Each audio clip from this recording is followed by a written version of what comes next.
This is the first video in a new series where we answer your questions from the comments. So let's get right into it.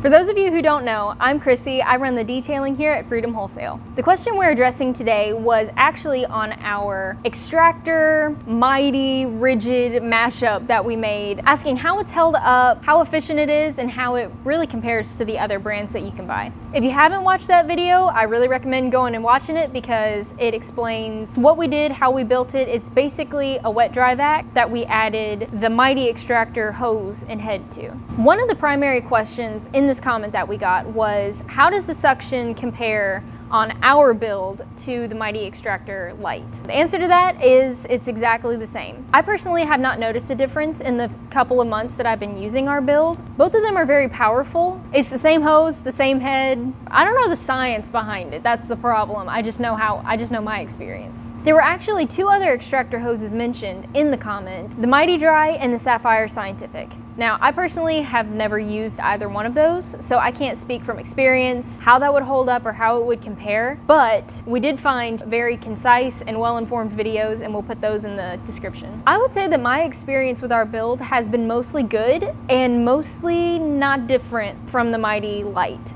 However, there are some very key differences that we're going to talk about.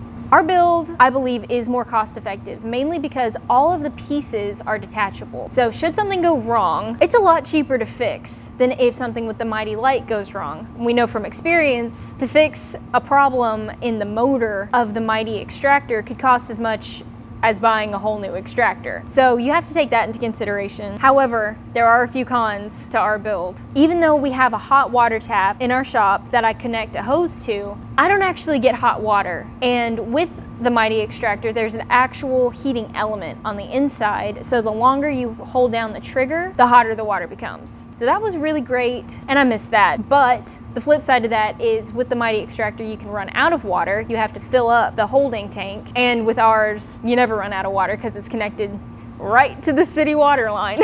I was kind of disappointed to not have hot water with our other build. However, I've noticed that even without it, it's still just as effective. You can still remove stains, and things still get clean because you have the cleaning solution with you. Heck, I've actually rinsed myself off with our build before. You just hold the trigger and like, got some dirt on my leg, okay. The only other con I would say to our build is that it is more difficult to move around. With the Mytee Lite, you have one hose and then the power cord plugged into an extension cord or the wall or whatever. So just two kind of cumbersome things that you're dealing with when you're wheeling it around.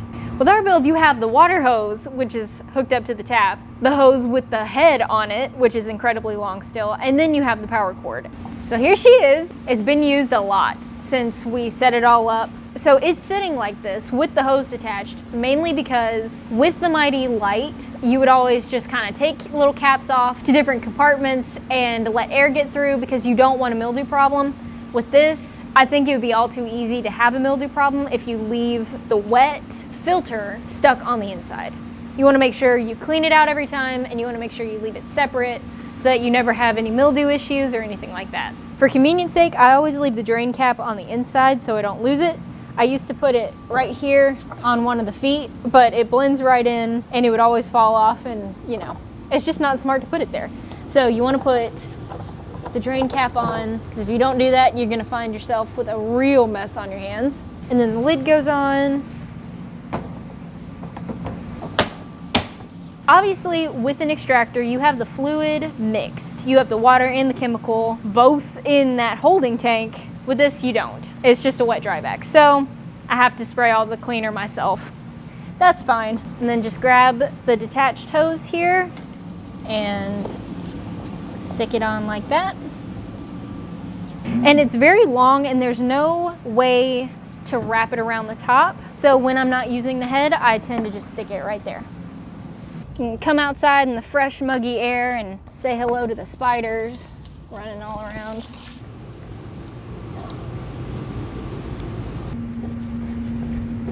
And then we went ahead and plugged up the cord to our power source and turned the water on. And depending on what kind of hose you have, you may run into this problem with leaking. It is this water hose, not this one. That's important. If it were this one, it'd be a much bigger problem.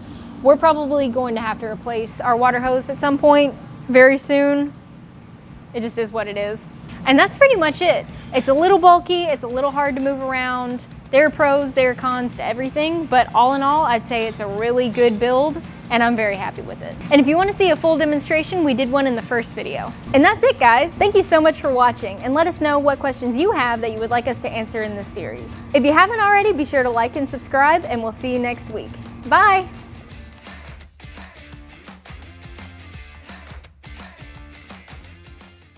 And then trigger fatigue.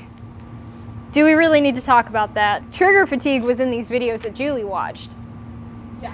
How is that a thing? I've had carpal tunnel and I never thought, wow, this is really hurting my forearm. That's gonna make someone upset. Like, if you can't take a heat, don't play in the kitchen. Don't play in the kitchen. Don't play in the, that's not how the saying goes. Don't play in the engine. Don't play in the kitchen. Don't get in the kitchen. Get out of the kitchen. Get out of the kitchen.